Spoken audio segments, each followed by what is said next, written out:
I always thought that my small town in Ohio was safe. Sure, we had our minor crimes and misdemeanors, but nothing too serious ever happened.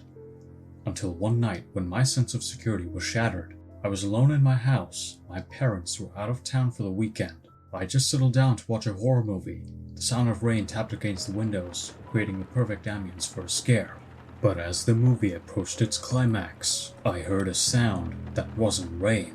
It was like a loud crash, like something heavy had fallen over. My heart thudded in my chest as I turned down the volume and strained my ears. Another crash followed, and I knew that someone was in my house. Panic flooded my veins as I realized I had no way to defend myself. I crept towards the door, trying to stay quiet, hoping that whoever was in the house hadn't heard me. But as I reached for the handle, the door flew open, and a tall figure loomed in front of me. "Give me your money, and nobody gets hurt," the man growled. He was dressed in black, his face obscured by a ski mask. I could smell the alcohol in his breath and knew that he was dangerous. I fumbled in my pocket for my phone, hoping to call for help, but the man saw the movement and lunged at me. I stumbled back, tripping over a rug, and fell to the floor. The man towered over me, his hot breath on my face as I demanded that I give him everything I had. I knew I was in deep trouble, and as he raised his hand to strike me, I closed my eyes and braced for impact. But then, something strange happened. The man's grip on me loosened, and he stumbled backward, clutching at his throat.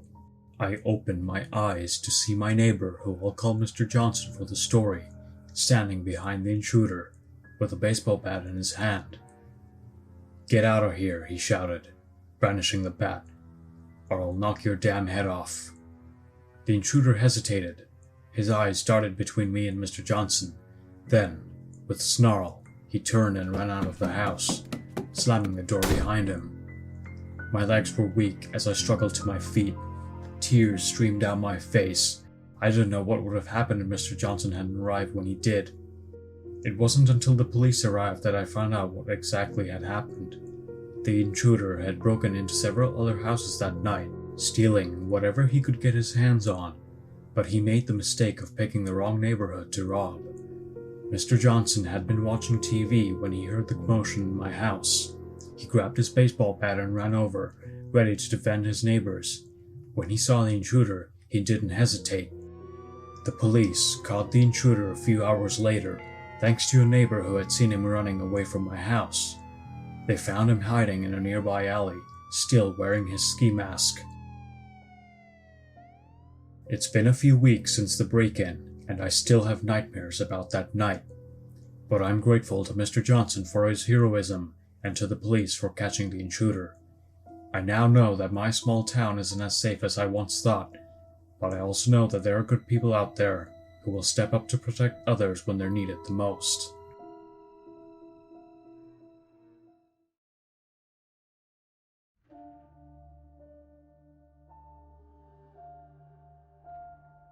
This happened to me when I was 30, lived alone, and had just bought my house 6 months ago.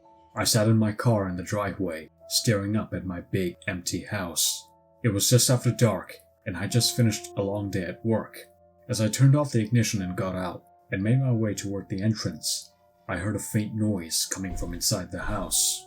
It sounded like footsteps, but not the soft, shuffling footsteps of someone moving quietly through the house. No. These were heavy, deliberate footsteps, like someone was stopping through my home. I stood still for a moment, unsure of what to do.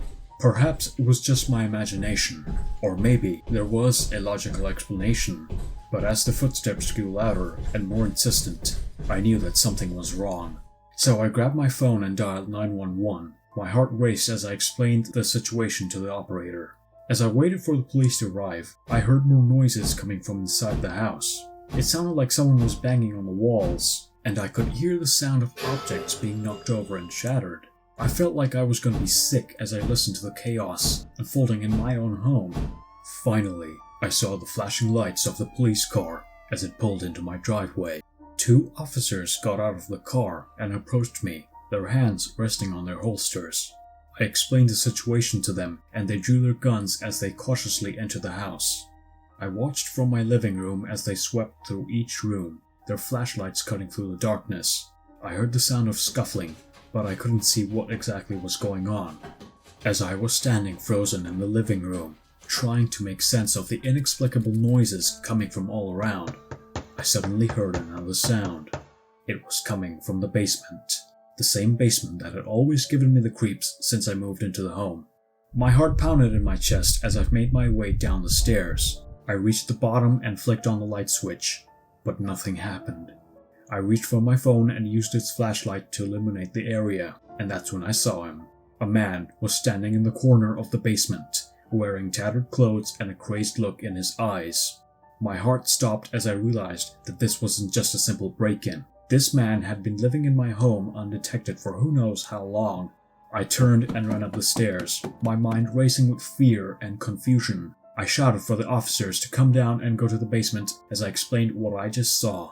The two officers quickly made their way down there and found it empty as I expected. But that's when one of the officers noticed a movement with the small crawlspace door I had. They immediately rushed towards it and had their guns drawn and ordered the man to come out with his hands up. Slowly, the disheveled man came out and revealed that he had made the place into a makeshift underground shelter because he was homeless.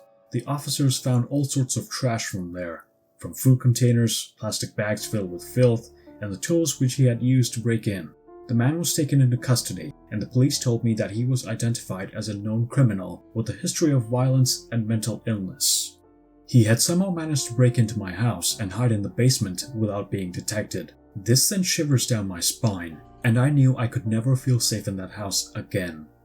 In the aftermath of the incident, I decided to sell the house and move to a new town. But even now, years later, I still have nightmares about the man who lived in my basement. The experience left me with a deep sense of paranoia and fear that I could never shake off completely.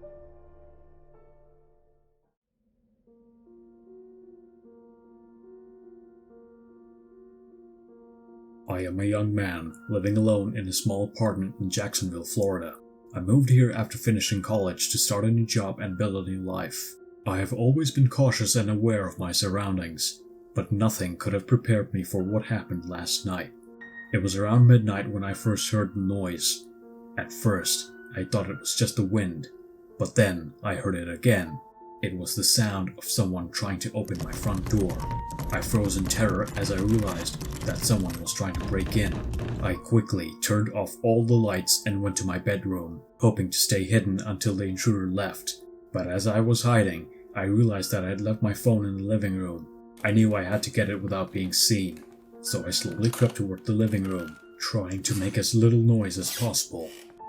I tried to keep quiet as I watched the intruder through the peephole. He was a large, burly man with a wild look in his eyes, and he was banging his fist against the door with all his might. The sound was deafening, and I was afraid that the door would give away at any moment. I quickly realized that the man was not going to stop until he got inside, so I tried to think of a quicker way to defend myself. I knew I had to act fast because the man was getting more and more agitated by the second.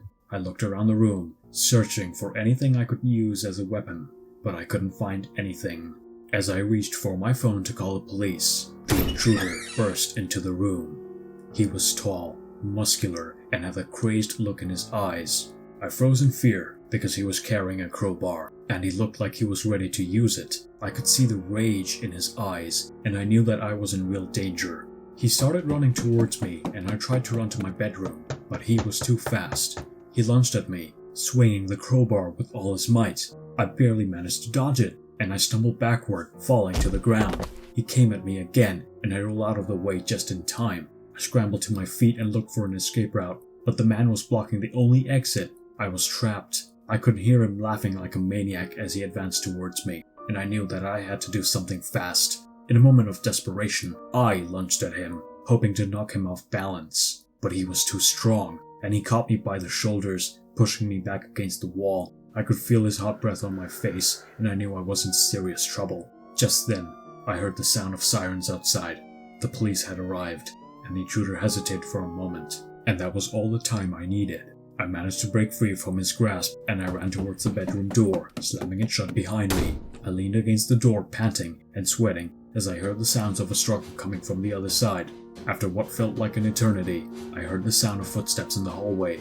The door burst open, and 2 police officers came into the room. The intruder was handcuffed, and I felt a wave of relief wash over me.